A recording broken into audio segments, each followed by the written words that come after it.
So, you want to be a reader. You've seen people raving about books all over social media, your friends have picked up books, and even your coworker has brought a novel into the break room, and you don't want to miss out. In this video, I'll give you 10 tips on how to become a reader.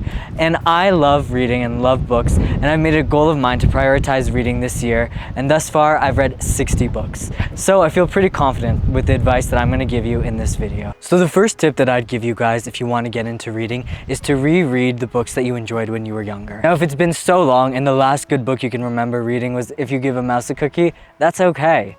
It's okay to start off slow and easy, and the important part about starting your reading journey is not to be ashamed about that, just to power through and rediscover what you enjoy about books and figure out what you love.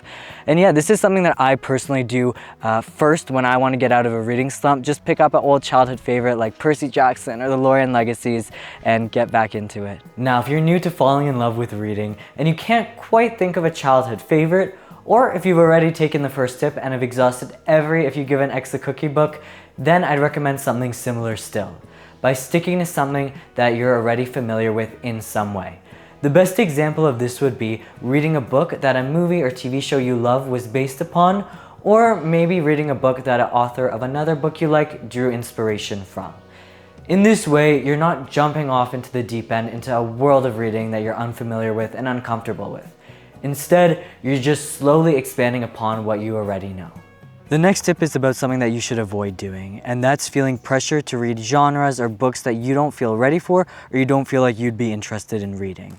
And that could be anything from contemporary romance to classics, fiction, non-fiction. If you feel like you're not going to enjoy it and you just feel pressure to read it, then you shouldn't read it. Reading is a super personal thing, and you should let your taste dictate what you're going to read, not other people's tastes. So if you don't read the Odyssey on day one, you shouldn't feel like a failure in your new reading journey.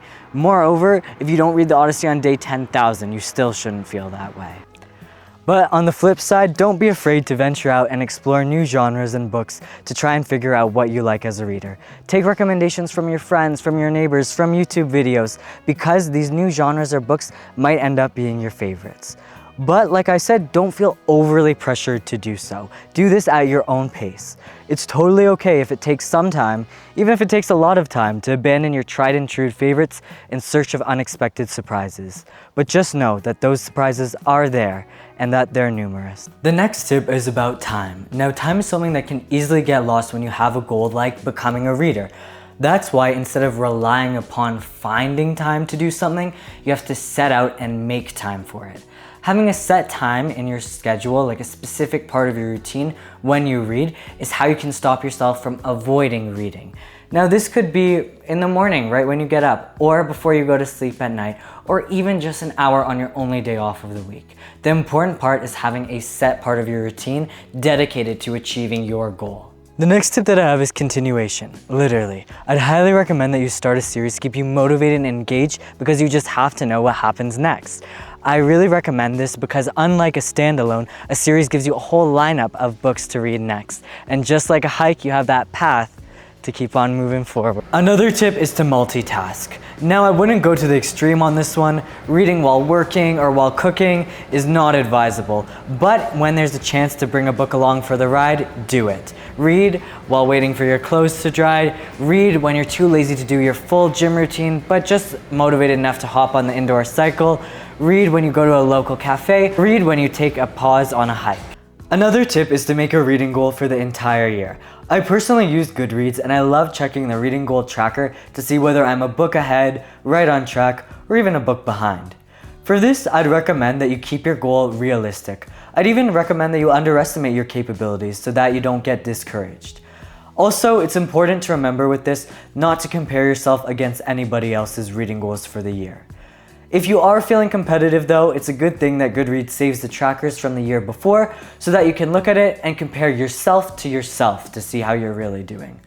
I personally did not read a lot last year because I was insanely busy. So when I'm reading this year and I can look back and compare the two, then it makes me feel happy to see the comparison there. Now, this is a tip you've definitely heard before, and that is to read a book with your friends at the same time so that you have people to discuss it with. Now, if your friends aren't on the same page though of becoming readers, then you could go and find a local book club, find an online book club, join a library reading challenge, or even just read the same book as a YouTuber and get involved in the comments section.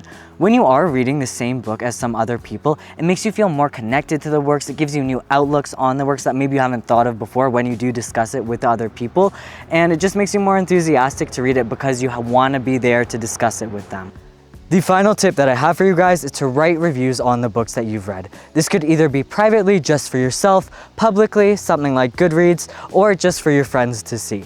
Now, I really recommend doing this because it helps you keep track of your reading process, of the books that you've read, of your thoughts when you were reading, the things that matter to you as a reader.